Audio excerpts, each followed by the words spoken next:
Maria, quero te fazer uma pergunta.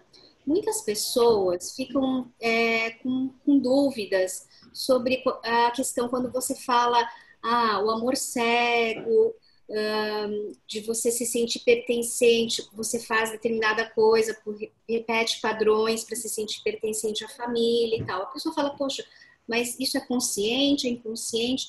Existe alguma fundamentação, alguma base científica, alguma explicação para isso? Eu vou falar da questão do pertencimento, né? Então, eu volto a dizer que o nosso medo, né? Que a gente falou muito do tema do medo e tal. O nosso medo é de não fazer mais parte da nossa família, do nosso clã, do nosso grupo, tá? Então, eu começo essa resposta falando o seguinte, que até as pedras, né, que é o Rupert Sheldrake, que é um biólogo que estudou essa questão das relações, né, de repetições nos animais, né, e nos seres inorgânicos e orgânicos, vamos dizer assim, né, ele fala que até as pedras, ela tem uma consciência, né? Então, a pirita, por exemplo, é uma pedra que ela se forma no mesmo formato. Ele tem um campo mórfico, né? E aí, aonde que entra a questão dessa consciência? Que fala, eu tenho consciência pesada, né? Que a gente falou do amor cego, da consciência pesada. A gente tem o campo morfogenético, que é como se fosse uma memória coletiva, tá? Que faz com que você se sinta pertencente e mantenha o teu grupo. Olha que engraçado isso, né? Esse campo morfogenético, ele trabalha com os grupos para que esses grupos possam se manter durante as outras gerações. Então, quando você fala assim, eu fui consciência pesada, né, de não fazer parte mais daquele sistema familiar, de repetição de dor, repetição de falência e tal.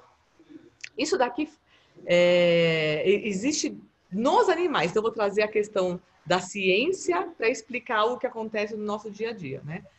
Você tem, por exemplo, uma espécie de borboleta que Rupert ele pesquisou e está naquele livro A Presença do Passado, onde a borboleta de 7 em 7 anos ela migra dos Estados Unidos do México para os Estados Unidos, né?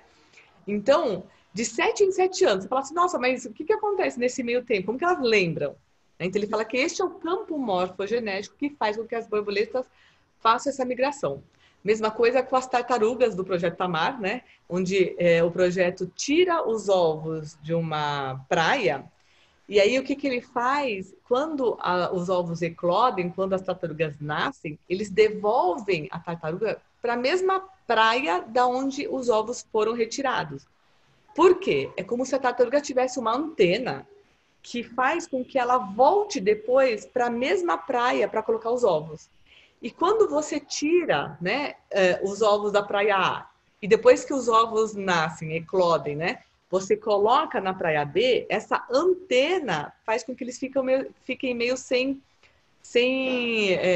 essa conexão. Essa antena parabólica, né?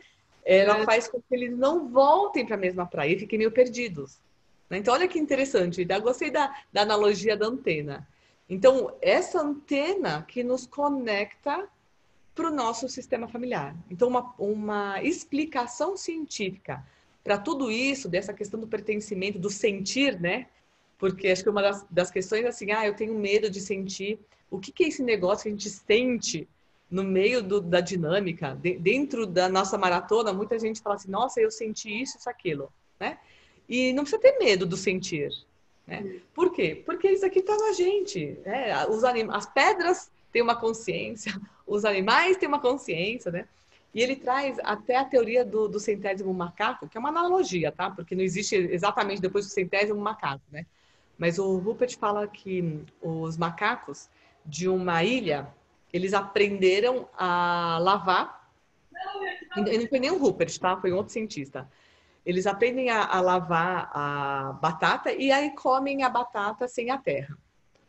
Ele fala, quando o 101º macaco de uma ilha passa a fazer isso, o macaco de uma outra ilha, que nunca tiveram contato, passa a lavar também.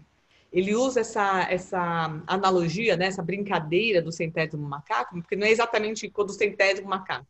É só para mostrar que a partir do momento que uma situação, tá, uma ação, passa a ser muito aplicada, realizada, é mais fácil as espécies, as mesmas espécies, repetirem esse padrão. Olha que interessante, né? Você trabalhou na Unilever também e sabe muito bem a questão das inovações. Então, eu vou trazer outro exemplo, né, que não tem nada a ver com um trabalho sistêmico, mas, por exemplo, o amaciante e o sabão em pó concentrado. Eles foram desenvolvidos, mas muito antes de entrar para o mercado. Só que o que acontece? As donas de casa, as mulheres, todo mundo que usava sabão em pó e amaciante não entendia, eles não conseguiam entender que colocar meia tampinha equivalia a um copo inteiro de amaciante. Mas como que meia tampa vai funcionar igual? Né? Eles estão tão acostumados a colocar lá um copo inteiro que era difícil entender que meia tampinha tinha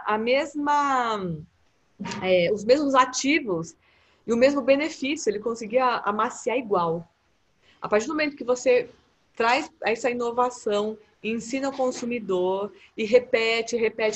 Hoje, muita gente consegue entender que meio litro de amaciante equivale a 2 litros de amaciante, né? Isso aqui é uma repetição que vai acontecendo. Criação de um hábito, Um né? padrão. Criação de Isso um é um hábito, hábito. né? É. E assim, e em cima até desse medo, as pessoas falam, nossa, que é esse negócio de sentir, né? Que coisa doida é essa que eu tô sentindo, né? Carl Jung, que foi discípulo de Freud, ele já falava do inconsciente coletivo, né? E de uma forma bem assim, bem simples, é como se o inconsciente coletivo fosse uma nuvem cheia de ideias, tá? E que você, de diferentes lugares, diferentes países, conseguisse acessar essas ideias, né? E até por isso, para mim é isso, tá? O Prêmio Nobel de Medicina foi dado um ano para 2 pesquisadores, né? 2 médicos do mesmo ano, simultâneos. Aí você fala assim, pô, por que deram para 2 pessoas, né, o Prêmio Nobel de Medicina? Porque eles conseguiram acessar essa ideia e em países totalmente diferentes, que não era igual hoje, que a internet está para todo mundo. Né? Então, esse inconsciente coletivo é como se as ideias, tá? Eu estou falando de forma bem simples para todo mundo entender, tivesse numa nuvem, né?